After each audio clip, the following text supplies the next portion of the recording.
Olá, sejam todos muito bem-vindos ao novo episódio do Memórias e Impactos do PPG-FT UDESC, o podcast que traz histórias inspiradoras dos egressos do programa de pós-graduação em fisioterapia do Centro de Ciências da Saúde e do Esporte da UDESC. Aqui compartilhamos trajetórias, vivências, descobertas e impactos que mostram como o mestrado em fisioterapia da UDESC transforma carreiras e vidas. Esse projeto conta com o apoio da Pró-Reitoria de Extensão, Cultura e Comunidade, por meio do edital interno Programa de Apoio à Cultura, ProCult, UDESC 2025-2026. Tem apoio da FAPESC, da Fundação de Amparo à Pesquisa e Inovação do Estado de Santa Catarina, por meio do edital de chamada pública 48-2022, que apoia a infraestrutura para grupos de pesquisa da UDESC, e também da UDESC e Cefit, além da coordenação do Programa de Pós-Graduação em Fisioterapia. Agradecemos a todos pelo suporte. Hoje, recebemos a egressa Tarsila Dal Ponte, fisioterapeuta-chefe da clínica Unic Físio, centro especializado em pilates clínico e alinhamento postural em Florianópolis. Tarsila atua nas áreas de fisioterapia músculo-esquelética, pilates clínico e também em empreendedorismo, liderando equipe, definindo protocolos e promovendo formação continuada por meio dos cursos e workshops. Seu trabalho se destaca pela inovação na prática clínica, pela transferência do conhecimento científico para a prática privada e pelo impacto social nas mídias digitais. Reconhecida pelo PPG-FT junto ao Coleta da CAPES como uma egressa de destaque, sendo exemplo de liderança como impacto social e econômico.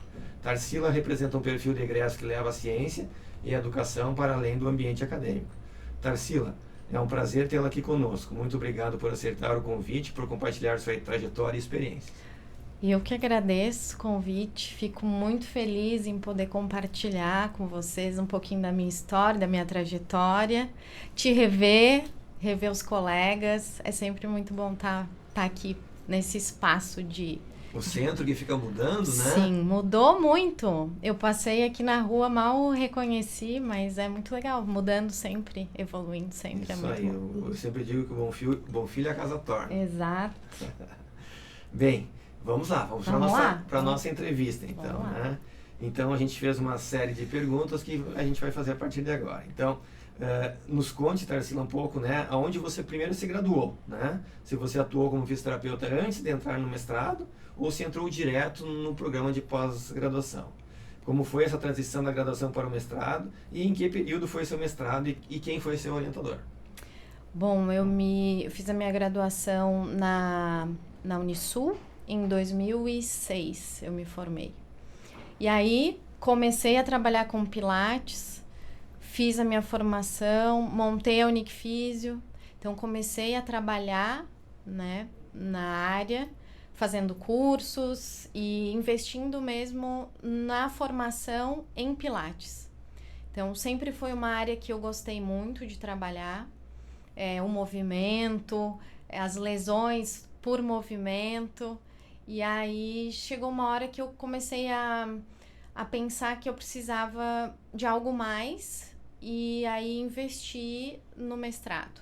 Não tinha muito tempo, consegui me organizar e aí entrei no mestrado, terminei o mestrado em 2017. Então foi essa transição, assim. Mas cliniquei, então, tenho a minha clínica até hoje, né, na Unic Físio. E a minha orientadora foi a Elaine Paulin. Foi também uma experiência para mim muito agradável. Não conhecia a Elaine e como ela já tinha uma linha de pesquisa que envolvia avaliação, foi aonde eu resolvi ingressar nessa área, em área de avaliação, que era praticamente o que eu fazia nos cursos de Pilates e fazia no meu dia a dia e faço até hoje. Todas as avaliações da clínica são feitas por mim. Então, as avaliações e as consultas para começar o Pilates ou para atendimentos. Então, é isso. Muito bem. Então, eu queria saber um pouquinho, né, nessa tua jornada dentro do mestrado. A tua linha de pesquisa, então, foi em fisioterapia cardiorrespiratória. Foi. E você é do Pilates, né?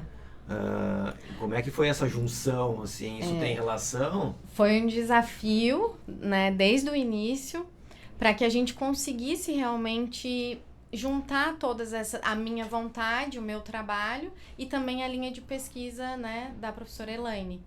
E eu agradeço muito ela, todos os professores e os meus colegas também, porque com isso a gente conseguiu trazer um pouquinho da minha prática, da minha experiência, e a gente começou a nossa pesquisa com a avaliação da mobilidade da caixa torácica, fazendo todo um trabalho junto com uma outra mestranda, e aí no desenrolar dali do desenvolver dos estudos, a gente foi para um outro equipamento, utilizou uma outra ferramenta de estudo, mas também envolvendo a parte respiratória, que tem tudo a ver com o Pilates, né?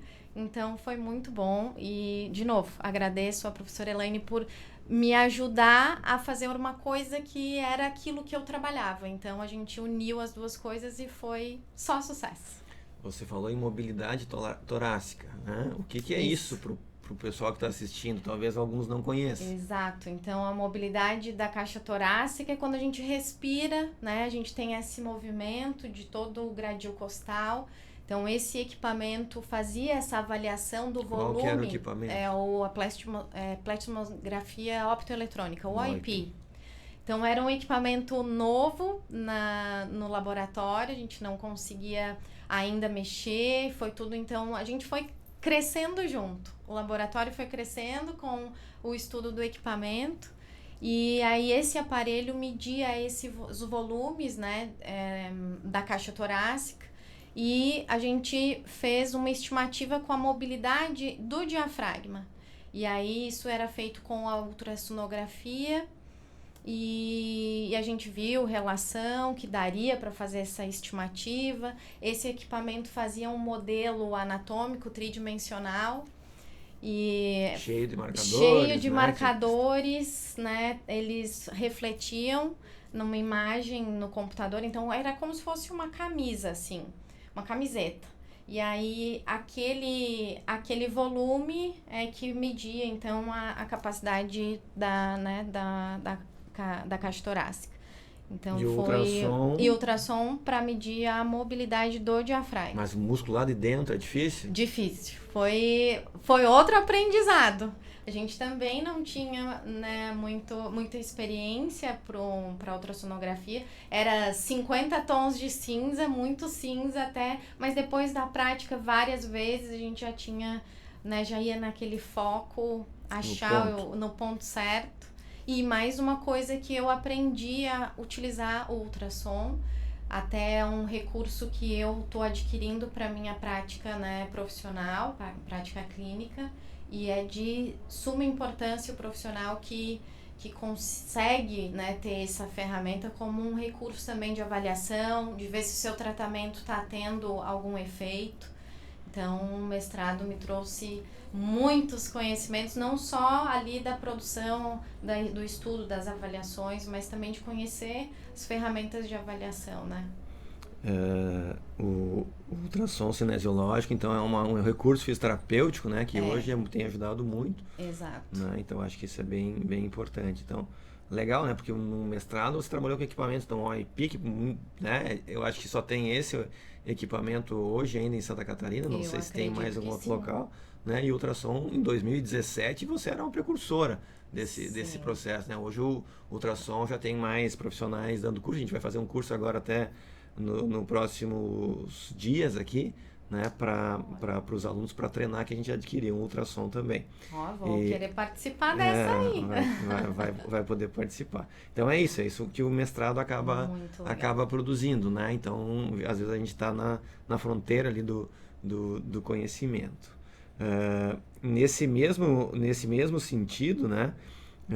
Agora eu estou até lembrando, né, que a gente fez quando estava lá naquele prédio que já não existe mais, veio o professor Iohannes, né, o Abebal Iohannes, veio que a gente, pessoal de fora. Isso, para conhecer, né, ficaram surpresos, né? Isso, para conhecer e olhar todo o espaço, ajudar a gente nessa, como mexer, né, como eles foram também de suma importância para que a gente conseguisse fechar o modelo tridimensional, porque cada marcador, se a gente colocasse assim um pouquinho fora de alguma das câmeras, tinham, se eu não me engano, 8 câmeras na sala. Então, se tinha algum marcador que não era visto, não fechava o modelo. Então, foi feito todos os ajustes na sala, eles colaboraram muito. Muito legal, né? A gente tem uma pergunta que é: o que mais marcou a sua jornada durante o mestrado? Olha, foram muitas coisas que marcaram essa minha jornada, né? Mas eu acho que essa parte de avaliação das coletas foi, acho que o que mais me marcou, desse envolvimento também dos colegas, de chamar eles mesmos participando, né, todo mundo envolvido ali para desenvolver a coleta, ajudar nas marcações. Então, eu acho que o que eu lembro, assim, que me marcou muito foi essa parte da coleta, dos dias que a gente veio, dessa forma toda diferente de fazer toda a metodologia, também aquela sequência, o rigor, né, que a gente tinha que fazer as avaliações. Então, e eu utilizo muito a avaliação. Então, para mim, eu tava muito feliz, né? Porque Sim. era aquilo que eu gostava, a parte da avaliação. Então, essa parte eu lembro até hoje dos marcadores, das avaliações, da ultrassonografia, que como tu falou, realmente não existia, né? Era muito... A gente utilizava um ultrassom, que se eu não me engano, era utilizado na guerra, porque podia até deixar ele cair, assim, que ele era todo protegido. É muito legal o aparelho. Muito bem. De uma certa forma, você já respondeu a próxima questão aqui, mas de que forma o mestrado influenciou e tem influenciado na sua carreira profissional? Olha, então, ele me ajudou a melhorar ainda mais a minha prática clínica, né, para os meus cursos também. Então, para, né, formatar para os meus pacientes também a importância de ter o mestrado, isso também ajuda, né,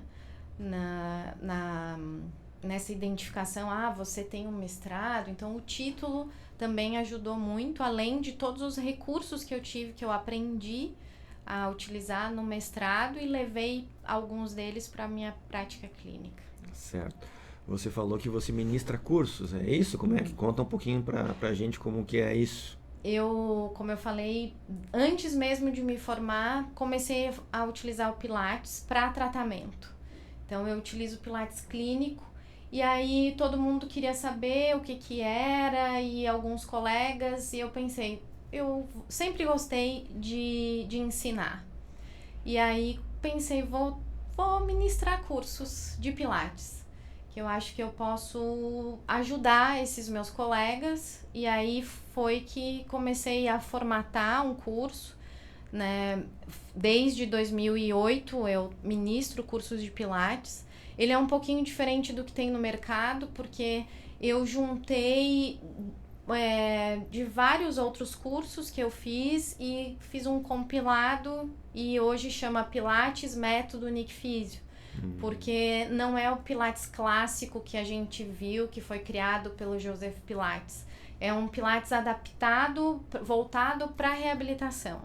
Então, para exercícios terapêuticos, é como aprendemos na graduação, cinesioterapia, né? Sim. Então, é o exercício voltado para o tratamento. E o que a gente usa são os equipamentos do Pilates para isso, né? Que vão ajudar ou vão dificultar o movimento. Então, eu ministro cursos de Pilates desde 2008 e estamos aí sempre tentando melhorar e trazer novidades para a formação desses meus colegas. E essa parte de avaliação, sem dúvida, então você usa até hoje? Até hoje. Eu vou te falar que eu acredito que a avaliação, se não é a mais importante, é de suma importância, é fundamental ter em qualquer curso a avaliação. Então, qualquer tipo de avaliação é importante, né? No nosso dia a dia, no atendimento do paciente, mas eu via nas minhas formações, né, nos cursos que eu fazia, faltava essa parte de avaliação. A gente tinha técnica, você faz assim, então o profissional tem muitos recursos, mas às vezes o que falta é saber avaliar, e eu acho que é a nossa maior dificuldade ainda, é ir ali na causa, né? Pensar e avaliar onde é que está sendo, o que eu posso usar de recursos para avaliar aquilo, o que é sensível para avaliar aquilo. Então, e ter recursos para fazer essa avaliação. Então, às vezes, para o profissional clínico, está muito longe esse recurso. A gente não tem ferramentas, né? Ou o profissional sabe pouco talvez da existência dessas ferramentas, né? E quanto elas podem ajudar a gente nisso, né? Certo. E Tarsila, você falou que, né, que você gosta muito da avaliação, que ministra os cursos, mas quem que é o teu público, né? São os teus pacientes? Você trabalha com mais na parte de esportes? Como é que tá essa questão? Olha, Darlan, hoje o meu público está muito variado. Trabalho especificamente com pacientes com dor e lesões musculares, né, ósseas, enfim. Mas eu tenho desde idoso. No Pilates, nosso público é mais idoso, mas para consultório, porque na Unicfisio a gente trabalha de duas formas. O paciente é avaliado, dependendo de como que ele está fisicamente, ele é encaminhado pro Pilates. Ah, não, ainda não consigo fazer tais movimentos, eu trabalho em consultório. Eu tenho outros profissionais que trabalham lá comigo também, utilizando outras técnicas. Então a gente trabalha assim em conjunto com eles. Mas o meu público também vem muito do esporte. Trabalhei 3 anos, né, com uma equipe de vôlei. Então o vôlei, os atletas de vôlei nos procuram também para fazer atendimentos, e eles é mais assim as lesões mais agudas. Então o público do esporte é mais pro agudo, e os idosos mais aquela dor crônica, aquela lesão que não vai embora, que incomoda. Então eu atendo um pouquinho de tudo hoje. Certo, é isso aí, né? Dentro de uma linha, né? Eu tenho uma outra pergunta, né? Você já falou a maior parte disso aqui, mas eu queria saber assim, se no teu mestrado tu teve alguma dificuldade, né? E como é esse processo assim de se tornar mestra, né? Você falou que você trabalhava na clínica, né? E fazia o mestrado. Como é que foi as dificuldades que acontecem, né? Foi tudo fácil? Foi tudo... Para quem está assistindo, é só entrar e fazer, como se fosse um curso de graduação, os outros fazem por ti, como é que é isso? Não, precisa de muita dedicação, por isso eu me preparei para sair um pouquinho dos meus atendimentos. Então eu pude, né, deixar os meus pacientes em boas mãos com outros profissionais, e eu acho que o mais difícil foi o tempo mesmo, porque foi um tempo que eu não conseguia trabalhar e tinha que me dedicar toda a confecção do projeto, depois a própria dissertação. Então, depois tem as coletas. Então, é um processo trabalhoso que a gente, no dia a dia, a gente não tem quase nenhum conhecimento dessas áreas. Então, foi tudo muito novo, muita novidade. Então, a gente precisa ter muita atenção em todos esses processos, porque tudo tem que estar muito afinadinho, todo mundo. E o que me ajudou muito foram os meus colegas que me ajudaram, que já estavam fazendo, e aí eles conseguiram, né, me ajudar nessas principais dificuldades. Você falou duas vezes em colegas. Quem são os colegas? Meus colegas queridos, a Carol, o Davi, a Caterine. Até vi esses dias o Instagram dela, machucou o pé. Eu falei, Caterine, cuida do pé. E eles me ajudaram muito. A Carol tá na UDESC, ela que fazia toda a ultrassonografia. O Davi, que era o nosso, na época, nosso modelo, ficava muito ali o tempo todo ajudando. A Thaís também, hoje é a físio que corre, também me ajudou muito. Todos eles me ajudaram demais. A Ana Carla, que começou, ela foi a primeira mestranda ali do laboratório, depois, né, a primeira que eu estava, né, na época que eu estava. Então foi muito muito legal essa nosso convívio ali. Eu agradeço muito a eles. Se eu não conseguir agradecer antes, eu agradeço agora. Faça uma rede, né? Isso é Sim. muito importante. Eu queria saber também, a gente sempre quer saber, se a tua dissertação ela foi defendida, né? E se ela gerou publicações ou produtos, se você chegou a levar ela para apresentar em algum evento científico, né? Como que é essa etapa? É defender e tá tudo pronto? Não. Não, e tem um processo longo, difícil. O mestrado já é um processo e eu não sei se é difícil, mas é uma experiência desafiadora. Foi desafiador porque para mim era tudo muito novo. E aí depois você defende, aí você acha, acabou. Não acabou.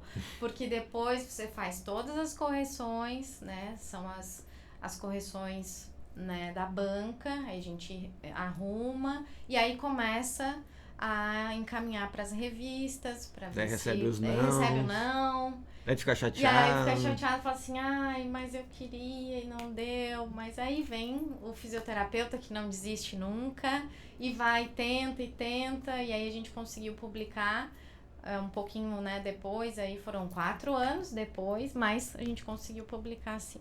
Que maravilha. Tu lembra qual é a revista que foi publicada? Eu não lembro a revista. Faz tempo, foi em 2017. Às vezes, já passou uma pandemia no 21. meio disso, né? Pois é, já passou uma pandemia, eu não me lembro da revista. E tu chegou a apresentar em algum evento? Não. Isso é uma coisa que aconteceu e eu acho que eu gostaria de mudar isso. Se eu pudesse voltar no tempo, eu teria feito. Que é dar continuidade ao que a gente fez, né? Que produziu no mestrado. Foi uma coisa que acho que pelo cansaço da rotina e ter que voltar para trabalhar, o espaço te pede, né? Volta, porque tem os pacientes que também querem a tua presença, eles entendem, mas ao mesmo tempo, eles torcem por você, mas eles querem estar com você. Então, foi desafiador, assim, essa parte. Muito bem. Esses eventos, às vezes, também é uma oportunidade, né? De levar... hoje a gente tem algumas opções, né? E depois da pandemia também mudou um pouco, né? Essa questão agora... Parece que o pessoal está voltando mais a publicar, então, mas é importante também. Hoje os alunos são cobrados sobre isso, né? Uhum. Então, por isso que a gente sempre pergunta. Você já respondeu se você faria o que você faria diferente, então, né? Voltar para um doutorado, tô pensando. Opa, então isso a gente sempre gosta de ouvir, né? Então já deu a vontade agora de novo? Deu. Eu te falo que quando eu terminei, eu parei para voltar para a clínica, mas eu não devia ter feito isso. Eu devia ter dado continuidade e entrado no doutorado. Porque eu vi que eu gostava muito daquilo e podia me aprofundar mais e talvez trabalhar só com pesquisa, e que é uma outra área, né, que a gente também pode investir. Sim. E aí eu falei, olha, e agora estando aqui, eu falei, quem sabe vai dar nesse momento. Que plante essa vontade. Bem, nós estamos chegando no final, então, né, sempre a gente bota uma pergunta difícil aqui pro mestrando, né, para quem está participando. E hoje a gente escolheu para você como você acredita que será a profissão nos próximos anos, considerando a inteligência artificial e os recursos tecnológicos crescentes. Será que vai ter um robozinho fazendo fisioterapia e a gente vai ficar só atrás do computador clicando? Como que já vi vídeos disso, de clínicas e os robozinhos lá, mas eu acho que vai ser muito difícil um robô substituir o feeling do profissional, do fisioterapeuta, a mão, a sensibilidade, eu acho que vai ser muito difícil. Eu vejo que a tecnologia é para que nos auxilie no nosso dia a dia, né? Então, eu adoro tecnologia, sempre estou vendo o que eu posso usar para colocar com os meus pacientes. Hoje eu uso a termografia também como avaliação. Então eu acho que a tecnologia bem usada vai facilitar muito a nossa vida. né? Mas tem que ser usada com consciência, né? Mas o futuro aí vai ser a gente conseguir conviver com ela e não apenas dizer, não, isso eu não vou usar porque isso aí é inteligência artificial, não. Eu acho que a gente precisa, sim, pegar o melhor dela para que a gente nos auxilie no nosso dia a dia. Não dá para confiar 100% nela, Exato. né? Porque ela ainda está numa fase inicial, talvez a gente esteja, eu acho que, vivenciando uma revolução, né? Mas Exato. só que o que ela tem de informação ainda ela não consegue substituir o que a gente sabe, mas ela tem ajudado em muitas áreas, né? Eu acho a questão inclusive de diagnóstico, né? De avaliação. Diagnóstico, quando tem imagens e coisas, ela consegue acertar muito, né? Então tem vários estudos já mostrando a confiabilidade que a gente tem nela, que pode ter um acerto muito alto, né? Então é isso. Vamos ter que esperar mais um tempinho para para ver se isso realmente acontece, mas é um futuro aí que se avizinha. É um futuro próximo. Muito bem. Então, antes de encerrar, chegou a hora do nosso Minuto Memória, quadro em que resgatamos fatos curiosos ou marcantes da história do PPG-FT da UDESC. Você sabia que o PPG-FT da UDESC nasceu como uma resposta a uma lacuna regional? Até o início da década de 2010, o sul do Brasil não contava com nenhum programa voltado especificamente à formação de mestres em fisioterapia. Foi nesse cenário que, em 2010, o programa foi aprovado pela CAPES. E, em 2011, iniciou-se as primeiras turmas do mestrado. Desde o início, o PPG-FT UDESC foi estruturado com foco na formação de pesquisadores e docentes, alinhando a prática baseada em evidências ao modelo biopsicossocial. Mais do que um curso, o programa nasceu com uma missão: fortalecer a fisioterapia como ciência na região sul do Brasil. PPG-FT UDESC, formando conhecimento onde antes havia uma lacuna. E a nossa história continua. Bem, Tarsila, muito agradecido, né? Muito obrigado por você compartilhar a sua história. Eu tenho certeza que ela inspirará muitos futuros interessados, né? Em se pós-graduarem, né? Eu sei que você é um exemplo aí na área, ministrando cursos, atuando na prática, né? Adorei ouvir agora, né, essa possibilidade de querer voltar aí pro doutorado, né? Muito bom. Então, se você gostou desse episódio, deixe seu like, inscreva-se no canal, ative o sininho e compartilhe com quem também pode se inspirar com essa história. Se estiver ouvindo nas plataformas de áudio, siga o nosso podcast. Avalie com 5 estrelas e deixe nos comentários o que você mais gostou nesse episódio.